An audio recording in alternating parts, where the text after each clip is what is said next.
Nanded MIDC क्षेत्र में अग्निशमन दल के कर्तव्यनिष्ठ अधिकारी दीनानाथ गायकवाड़ के सेवानिवृत्ति के अवसर पर एक भव्य समारोह समापन का आयोजन किया गया।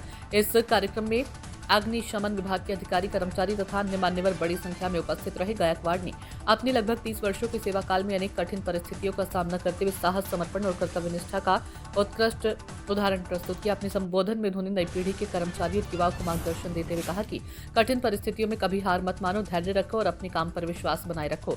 उन्होंने आगे बताया कि सेवा के दौरान उन्हें कई अच्छे और चुनौतीपूर्ण अनुभव मिले। कुछ घटनाएं अत्यंत जोखिमपूर्ण थी तो कुछ ने उन्हें आत्मसंतोष दिया। हाल ही में 2 महीने पहले हुई एक दुर्घटना का जिक्र करते हुए उन्होंने बताया कि एक सहकर्मी के झुलसने की घटना ने उन्हें जिम्मेदारी और सतर्कता का महत्व और अधिक गहराई से समझाया।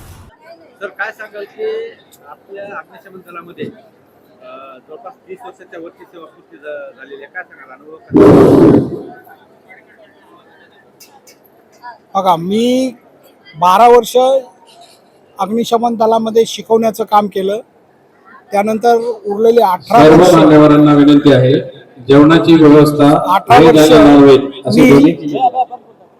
18 वर्ष मी MIDC मध्ये आहे।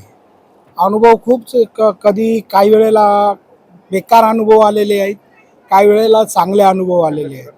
आत्ताच महिन्याभरापूर्वी साधारणपणे आमच्या अग्निशमन केंद्रातील 6 कर्मचारी भाजले।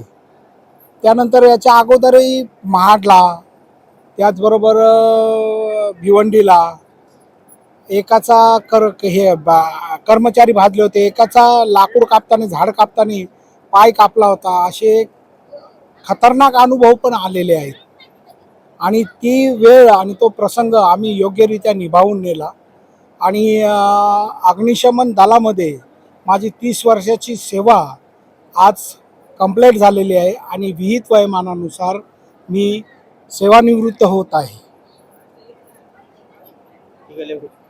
पण आज सगळं तुम्हाला सेवानिवृत्ती झाला तुम्ही, तुमचे सगळे कर्मचाऱ्याबद्दल तुमच्या हाताखाली त्यांचा काय अनुभव राहील तुमच्यासमोर काय राहील?